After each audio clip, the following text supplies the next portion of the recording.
Turkish President Recep Tayyip Erdogan remains the favourite to win this weekend's runoff vote against challenger Kemal Kılıçdaroğlu. The opposition candidate had hoped anger at the Erdogan government's initial response to February's devastating earthquake would win him the support of survivors. But in the first round of voting, it didn't play out that way.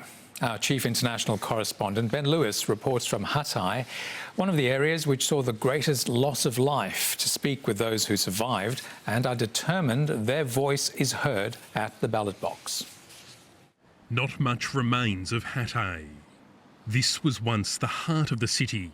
15 weeks on from the earthquake, huge areas have been cleared, but there are still hundreds of buildings like this waiting to be torn down.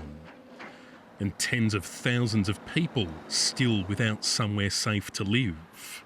The result of Sunday's election will have a huge impact on how this region recovers.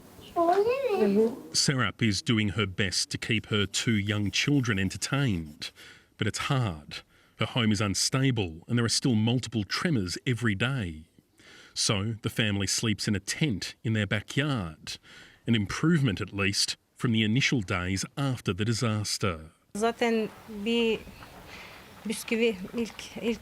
first week, we could only find some biscuits and fruit juice to feed ourselves and our children.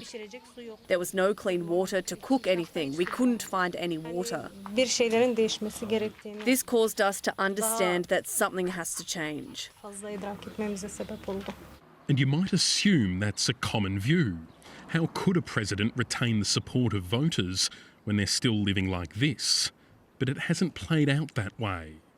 Predictions that the quake and the government's slow response to it would make re-election very difficult for President Erdogan have so far been wide of the mark. In the first round of voting, he won 8 of the 11 earthquake-affected provinces. Here in Hatay, the worst affected region, he came second, but by a very narrow margin. Osman owns a cafe. It used to be surrounded by apartment buildings. Now his is the only structure left. 120 people died here and help was too slow to come. But Osman will once again be voting for President Erdogan. Yes, the government was late, but it was a huge disaster. Yes, they were late, but there were reasons for it. The roads were blocked.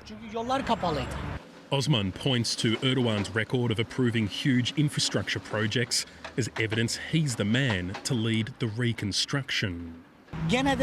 Even if we don't like or support him, we say Erdogan is the only one who can do it. With so many apartment buildings now uninhabitable, tent villages like this have been built on every bit of spare and safe land available. It's a hard existence. Gurjan shares her tent with her grandchildren. They spent the first 2 months sleeping on the bare floor, but she's grateful for the help she and others have received since. My choice is Erdogan because we have a dream. Maybe he will help achieve it. We think that he can help us. It's a view some other survivors find staggering. Well, they are not happy, so why are they insisting on the current government? They know they could live in better conditions, but they don't want change. Turnout in the first round in Hatay was 83%, an extraordinary figure given how many residents have left. Similar participation is expected in Sunday's runoff. But there are those struggling to decide if either candidate deserves their vote. Miriam lost 11 members of her family in the quake. She's now living in a park. I was going to cast my vote blank, neither Erdogan nor Kılıçdaroğlu, because they didn't come here to provide any support, especially for women. Whoever wins the presidency will have an enormous task on their hands, not just to unite a country split in two politically, but to rebuild cities which have been, quite literally, torn apart. In Hatay, Ben Lewis, SBS World News.